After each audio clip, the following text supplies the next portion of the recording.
అభిషేక్ శర్మ చాలాసార్లు of స్పిన్కి out అయ్యాడు రీసెంట్గా జరిగిన ఇంటర్నేషనల్ T20స్లో. సో దాన్ని బేస్ చేసుకొని ఇక్కడ ఎల్ఎస్జీ కూడా ఆఫ్ స్పిన్ ఛాలెంజ్తో అభిషేక్ శర్మని అవుట్ చేయడానికి ముందుకు వస్తారా? మీకు గుర్తుంది అంటే Markram himself bowled off spin south ఆఫ్రికాతో మ్యాచ్ జరిగినప్పుడు అతను ఇషాన్ కిషన్ వికెట్ తీశాడు.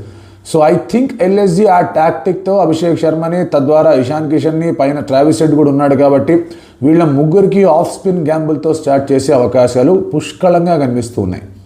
యాక్చువల్గా చెప్పాలంటే ఇషాన్కి కానీ అభిషేక్ కానీ ఆఫ్ స్పిన్ మీద మంచి రికార్డు ఉంది డొమెస్టిక్లో.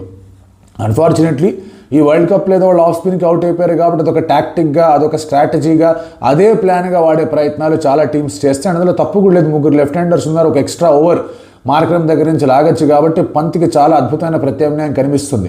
But will you be successful? అది చాలా పెద్ద ఫ్యాక్టర్. ఒకవేళ మార్క్రమ్ సక్సెస్ అయ్యాడు అంటే కనుక SRH మీద భారీ స్పీడ్ బ్రేకర్లు వేసినట్టే.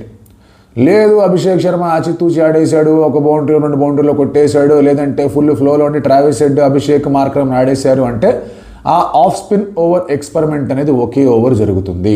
సో మీరేమనుకుంటున్నారు? Will final Abhishek Sharma say to the world, అరే అదొక్క టైంలో అట్లా అవుట్ అయిపోయాను రా భయ్, ఇప్పుడు కాదు, ఇప్పుడు నేను బాగా ఆడతానని మీరేమనుకుంటున్నారు? కింద కామెంట్లో తెలియజేయండి, చెప్పండి ఏంటి విషయం అనేది.